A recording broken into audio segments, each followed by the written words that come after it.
네, 안녕하세요. 자, 오늘은 일요일 오전 10시입니다.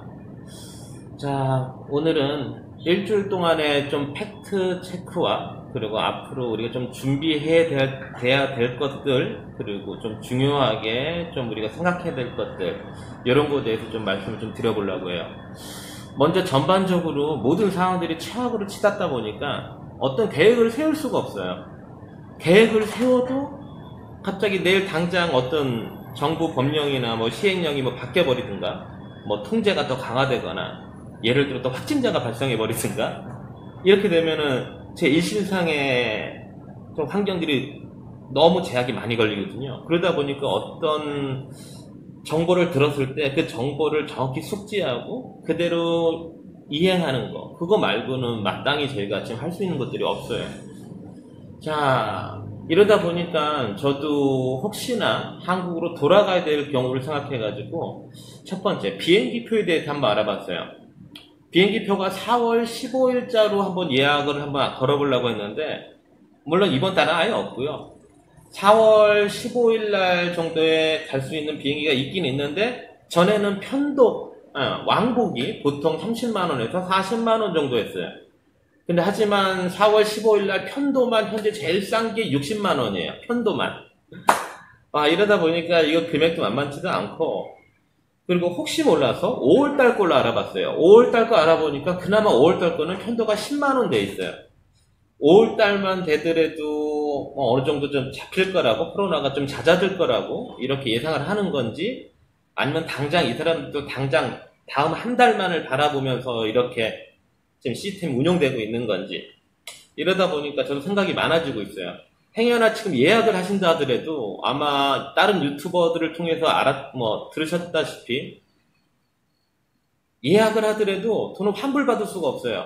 물론 환불은 아예 안 해주는 건 아닌데, 뭐 4월달 하게 되면 3개월 후에 뭐 환불을 해준다, 뭐 이런 식으로 말을 하는데, 이것도 사실 믿을 수는 없다 보니까 망설여지게 돼요.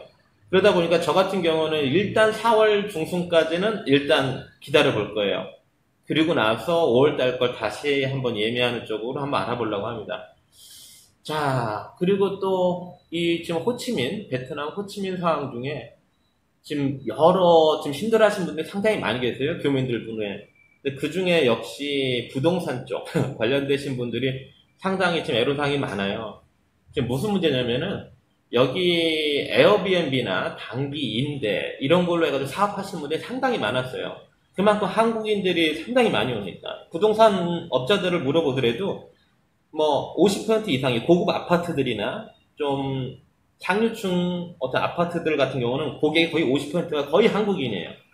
그런데 최근 추세가 이 코로나 때문에 에어비앤비 안 되죠. 관광객이 안 되니까 호텔들은 다 무너졌죠. 그러다 보니까 이 사람들 투자했던 돈을 회수하려고 디파짓이라도 받아야 되잖아요. 그러다 보니까 예를 들어 뭐 월세가 1000불이다. 1000불인데 디파짓 받아야 되니까 주인한테 900불도 괜찮으니까 이렇게 해가지고 해달라, 이런 식으로 던져요. 던지고 나면은 그쪽에서 이걸 받아줘야 되는데 외국인들이다 보니까 얘네들 좀 무시해요. 이것도 상황도 좀 안 좋게 흘러가고 있고, 행여나 매물이 나와도 지금 구매자들이 없어요. 임대가 나온다 하더라도. 더구나 이런 소문을 타고 좀 불안감이 좀 커지다 보니까 물량이 빗발치듯 갑자기 들어가고 있어요. 그러다 보니까 금액은 계속 떨어져 가고, 예를 들어 뭐 1000불 했던 걸 뭐 800불에 내놨는데 또 좀 있으니까 또 부동산 쪽에서 뭐 650불, 700불 뭐 왔다 갔다 더 내려가게 되고, 이런 와중에도 선뜻 구매가 안 이루어져요. 아마 금액은 더 내려갈 거예요. 지금 지금 상황이다 보니까 정말 어떻게 방법은 없어요. 그분들이 선택한 사업이니까 그거에 대해서 내가 뭐라고 말할 수는 없는데, 좀 안타깝긴 해요. 나름대로 타국에서 좀 더 잘 살아보려고 노력하시는 분들도 계실 텐데 상황이 이러다 보니까요. 자, 그리고 또 이것도 있네요. 행여나 좋은 매물이 있다 하더라도 지금 거래도 잘 안 돼요. 거래가 안 돼요. 예를 들어 그 아파트에 확진자가 한 명 나오면은 임대 자체가 거래가 못하게 해놨어요. 그러다 보니까 이것도 참 아이러니하죠. 좋은 금액의 물건이 있어도 거래도 할 수가 없으니까. 뭐 이런 상황 속에 있으니까 여러분들 좀 아셨으면 하고요. 그리고 생각보다 은행은 뭐 일전에 한번 저한테 공문 내려왔을 땐가 타콤뱅크라고 베트남 현지은행 그쪽에서 외국인들은 그 ATM하고 인터넷 뱅킹, 모바일 뱅킹을 못한다. 이게 뭐 중앙정부은행에서 내려왔던 고지기 때문에 걔네가 이행한다. 이런 공문을 받기 때문에 전 은행이 할 줄 알았는데 솔직히 별 문제 없었어요. 타콤뱅크만 그러지 뭐 신한은행이나 다른 은행들은 ATM 쉽게 사용할 수 있었고요. 아직까지 문제는 전혀 없었어요. 그나마 다행이죠. 그렇다 하더라도 언제 또 이게 바뀔지 모르니까 주의는 하시는 게 좋다고 생각되고요. 그리고 먹는 거. 일전에 또 가장 제가 욱 하고 반응했던 게 아주 레스토랑 문 닫는 거에 대해서 굉장히 좀 심각하게 받아들였거든요. 근데 생각보다 현재 딜리버리, 배달 음식은 가능해요. 그리고 물론 많은 샵들이 문을 닫긴 닫았어요. 하지만 작은 소규모 샵들은 문을 열었어요. 다행히. 그러다 보니까 뭐 크게 먹는 거에 대해서 그렇게 아직까지는 불편하지는 않아요. 물론 뭐 배달 음식이다 보니까 금방 질릴 수는 있죠. 하지만 뭐 사는데 아직까지는 견딜 만한 것 같아요. 생각만큼 그렇게 최악은 아니었어요. 그리고 환율 문제도 또 하나 있습니다. 요즘에 환율이 상당히 안 좋다 보니까 행여나 베트남 동을 갖고 계시거나 자국민의 돈을 갖고 계신 분들은 그게 오히려 난 거죠. 괜히 한화를 뭐 달러로 바꾸거나 뭐 베트남 동으로 바꾸거나 이런 분들은 최대한 아끼시고 안 바꾼 게 난 저 좋다고 보고 있어요. 끝까지 견뎌내셔야 돼요. 지금 환율이 너무 엉망진창이다 보니까 이것도 나름대로 좀 생각해 보셔야 될 문제 같고, 그리고 오늘 아침에 저 친구랑 잠깐 얘기를 했는데 이 험배 베트남 사람과 한국 사람의 좀 관계가 굉장히 멀어졌잖아요. 이 문제에 대해서 좀 얘기가 좀 나왔어요. 근데 그 친구 말도 일리는 있어요. 뭐 지금이야 솔직히 제 입장에서는 여기 베트남 온 지 5년밖에 안 됐어요. 오래 있지 않았기 때문에 막연히 우리가 베트남에서 해준 것만 기억하면서 살고 있었어요. 그동안의 과거에 대해서는 사실 저조차도 알라고 하지 않았죠. 뭐 내가 한 것도 아닌데 걔 생색내기처럼 한국이 이만큼 해줬는데 그러니까 너네도 이만큼 해주길 바래. 이런 게 마음속에 남아있었나 봐요.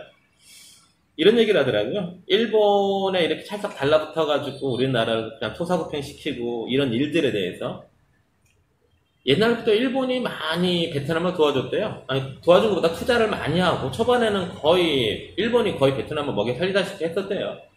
그러면서 이제 최근 들어가지고 한국이 까짝 뭐 한 10년 전부터 이제 투자가 조금씩 이루어지고 이제 최우방국이고 최고의 투자자로 이렇게 가고 있었던 거죠. 삼성까지. 그러다 보니까 어떻게 보면은 이 상황 속에서 이제 얘네가 만약에 일본을 쳐내게 됐을 경우 일본 애들도 똑같이 얘네한테 그런 얘기를 하겠죠. 이 배신자 새끼들. 배은망덕한 놈들. 이런 생각하겠죠. 하여튼 또 입장 바꿔 생각해보니까 그럴 수도 있겠다라는 생각도 하게 됐어요. 하지만 그동안 한국이 그만큼 투자와 노력 뭐 이런 것들이 물거품되는 어떤 절망감 그리고 배신감을 느끼니까 한국인이 베트남에 대한 분노를 느끼는 건 난 솔직히 당연하다고 느끼고 있어요. 그러다 보니까 지금 이 감정에 대해서 굳이 나는 솔직히 안 숨기고 싶지는 않아요. 이게 그냥 솔직한 심정이거든요. 바로 너도 그렇게 뭐 성인군자가 아니라서 멀리 아픔 못 봐요. 그리고 뭐 그러다 보니까 마음속으로는 그냥 빨리 코로나가 진정돼가지고 빨리 나는 일상으로 돌아가고 싶은 마음뿐이에요. 저희들도 하루하루 나이는 더 먹어가고 저희가 필드에서 이렇게 일할 수 있는 날들이 얼마나 될까? 이런 생각들을 하다 보니까요. 자, 뭐 여튼 이게 지금 제가 처한 상황들이고요. 자, 다음 주도 우리 한번 파이팅 한번 해보시고요. 다음 주도 제가 느끼는 이 세상에 대해서 정보 전달하겠습니다. 맛있는 점심들 하시고요. 또 다음에 뵐게요.